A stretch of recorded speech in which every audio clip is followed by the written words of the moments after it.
नाही, एकंदर महाविकास आघाडीला प्रचंड अनुकूलता ही आता जनतेमधून महाराष्ट्रामध्ये आहे आणि भारतीय जनता पक्षाच्या विरोधात वातावरण गेलेलं आहे. जनता पूर्णपणे नाराज आहे. हे महाराष्ट्रात नाही, देशातसुद्धा आपल्याला लक्षात येईल की ज्यावेळेस निकाल येतील त्यावेळेस की खूप चांगला विजय हा इंडिया अलायन्सचा झालेला आपल्या सगळ्यांना दिसेल. प्रतिसाद आपण पाहिला का? इथली सभा आपण कोल्हापूरची पाहिली, काल इचलकरंजी पाहिली. आम्ही 2 दिवसापूर्वी पुण्यामध्ये सभा केली, खडकवासला मतदारसंघामध्ये. लाखोचा जनसमुदाय येतो आणि शेवटपर्यंत म्हणजे सभाचं शेवटचं भाषण झाल्यानंतरसुद्धा तो जनसमुदाय बसून राहिलेला असतो. याच्यातच लोकांची जी अटॅचमेंट आहे, जो त्यांचा नातं, जिव्हाळ्याचं नातं ते महाविकास आघाडीशी आहे, ते स्पष्टपणे दिसतं आहे. उलट आपल्याला दिसेल की महायुतीच्या सभा असतील, त्यांच्या माननीय पंतप्रधानांच्या सभेच्या सुद्धा खुर्च्या मोकळ्या असतात, लोक जात येत असतात. हे चित्र आहे. वातावरण पूर्णपणे अनुकूल महाविकास आघाडीला आहे. भारतीय जनता पक्षाच्या विरोधात लोकांनी मानसिकता झालेली आहे आणि महाराष्ट्रात नाही, देशात झालेली आहे असं माझं मत आहे. एकनाथ शिंदेंनी जेव्हा बंड केलं होतं त्यावेळी उद्धव ठाकरेंनी देवेंद्र फडणवीस यांना 2 फोन केले होते. हवं तर तुम्ही मुख्यमंत्री व्हा असं बोलणं झाल्याचं स्वतः देवेंद्र फडणवीसांनी अशा पद्धतीने काल कौतुक. आता हे गौप्यस्फोट कुठून कसे होतात या बाबतीत बोलायचं ठरलं तर त्या दोघांशीच बोला, परंतु मला असं बिलकुल वाटत नाही. शरद पवारांसंदर्भात मोदींनी केलेल्या स्टेटमेंट संदर्भात लाट उठलेली आहे, काय सांगणार? नाही, खरं म्हणजे पंतप्रधान हे पद इतकं मोठं आहे, उच्च आहे आणि ते खरं म्हणजे कोणत्या पक्षाचं असतं असं नाही. सर्व निवडणुकीच्या काळात समजू शकतो आपण एखाद्या पक्षाकरता प्रचार करणं, परंतु तो जो दर्जा असतो तो असं असतं की 5-10 वर्षामध्ये काय काय कामं आम्ही केली, कशा पद्धतीने अर्थव्यवस्था आम्ही बदलली, शिक्षणाची व्यवस्था आम्ही कशी केली, रोजगार निर्माण कसा केला, माणसांचं जीवनची पातळी कशी उंचावली आम्ही, ह्या गोष्टी सांगणं आणि पुढच्या 5 वर्षाचं सांगणं. माननीय पंतप्रधान यावर तर काहीच बोलत नाही, ना रोजगारावर बोलत, ना महागाई बोलत, ना बंधुभावावर बोलत. देशाच्या राज्यघटनेच्या बाबतीतलं जे मूलभूत तत्त्व आहे हे सगळ्यांना लागू आहेत असं असताना त्यांचं वागणं आणि बोलणं हे त्या विरोधात असलेलं आपल्या सगळ्यांना दिसतंय. आणि आता जी घबराट झालेली आहे भारतीय जनता पक्षाची, त्याच्यामुळे पातळी आणखी खाली जाते आहे असं दिसतंय आहे.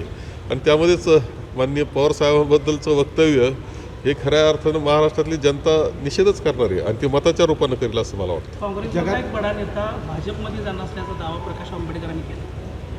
काँग्रेसचा बडा नेता? असा कोणता बडा नेता आहे? हां, पश्चिम महाराष्ट्रातला ते आपला मला बिलकुल हे काय खडा टाकून द्यायचं काम आहे. राज्यपाल होणार असल्याचं नाही, मला बिलकुल काही असं वाटत नाही. असं कोणी नाही आहे. आपला चर्चा सुरू करून देणं निगेटिव्ह, नकारात्मक एवढाच त्याचा अर्थ आहे. साहेब, प्रचारानिमित्त तुम्ही राज्यभर फिरता, बारामतीची काय सध्या स्थिती आहे? सुप्रियाताई खूप मोठ्या मताधिक्याने विजय होणार आहे.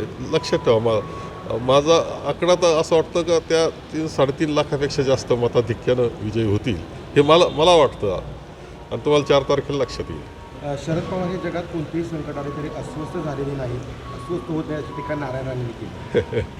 तेव्हा पवारसाहेबांनी अनेक संकटं हाताळलेली आहेत आणि त्यांना शांत डोक्याने हाताळता येतात संकटं. मी पाहिलेले, त्यांना जवळून पाहिलेले. पक्ष आमचे वेगळे आहेत परंतु मी खूप जवळून त्यांना पाहिलं आहे. काँग्रेसमध्ये असताना किंवा ते राष्ट्रवादी झाली, आम्ही काँग्रेसमध्ये थांबलो. ते संकटाला सामोरं कसं जायचं याचा विचार करतात आणि संकट सोडवतात, हे वैशिष्ट्य त्यांचं आहे. आणि त्यामुळं आता आपण पाहिलं तर ते शांतते पद्धतीनंच हाताळतात. आता यांनी जे प्रश्न विचारला यांच्या स्वभावाचा तो भाग आहे. संकट बाजूलाच राहतं, नवे संकट निर्माण करतात ते. प्रत्येक टप्प्यामध्ये नरेंद्र मोदी आता आपण पाहिलं असेल की आता त्याची घबराट झालेली आहे. देशामध्ये झपाट्यानं भारतीय जनता पक्षाच्या विरोधात वातावरण जात असताना दिसतं आहे आणि त्यामुळं काय बोलावं काय नाही. मग त्यांना असं वाटतं की मुस्लिमांच्या विरुद्ध बोललं की हिंदू मतं एक होतील. जनता फसणारी राहिलेली नाही, मूलभूत विषयावर बोलण्यास तयार नाही. आदरणीय पवारसाहेबांवर असं वक्तव्य करणं बिलकुल योग्य नाही, तरी त्यांनी ते केलेलं दिसतंय. खोटेनाटे काँग्रेसवर आरोप करण्याचा कार्यक्रम ते करतायत.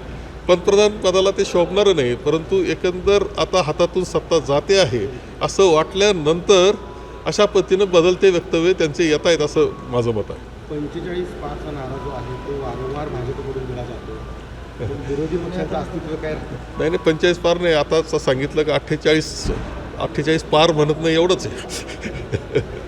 तेव्हा काही नाही, तुम्हाला लक्षात येईल की 40 पार हे आघाडीची झालेली दिसते, 40पेक्षा जादा. सर, मुंबईत काँग्रेसमध्ये अंतर्गत नाराजी मोठ्या प्रमाणात आहे असं दिसून येतं. वर्षा गायकवाडांच्या फॉर्ममध्ये अनेक दिग्गज नेत्यांची दांडी होती, ती नाराजी दूर झालेली आहे का? होईल. तेव्हा हे कसं आहे, राजकारण तसा मनाचा खेळ आहे, इच्छुकांची संख्या असते, पुढं गेलेले असतात लोक, निर्णय आपण देतो त्यावेळेस 2-3 नाराज होतात. हे तर काय फक्त काँग्रेसमध्ये असं नाही, तुम्हाला सर्व पक्षामध्ये हे दिसलेलंच आहे. अजून उमेदवार जाहीर नाही, अनेक पक्ष जे पाहतो आमच्या महायुतीचे उमेदवार अजून जाहीर नाही, अशी अवस्था होती कालपर्यंत. हे तर हा प्रक्रियाचा भाग आहे, परंतु होते नाराजी, बसावं लागतं, बोलावं लागतं, समजूत काढावं लागते. काँग्रेसमध्ये काहीच अडचण नाही, परत बरोबर येतात माणसं आणि काम करतात. राज्यात जे उद्योगमंत्री जे आहेत त्यांच्या आणि त्यांच्या भावांचं काल थोडं खटकलेलं आहे, त्यांचे बोर्ड काढण्यात आलेले आहेत. असं म्हणता येईल का की भाजपनं आणखी एक घर पोरतं? हे काय खरं म्हणजे मला यातल्या बारकावा काय माहीत नाही, परंतु काही ना काही चाललेलं असतं, चॅनलवर येत असतं, पण आम्ही त्या इतक्या याच्याकडं तर दुर्लक्षच करत असतो. थँक्यू. एबीपी माझा, उघडा डोळे बघा नीट.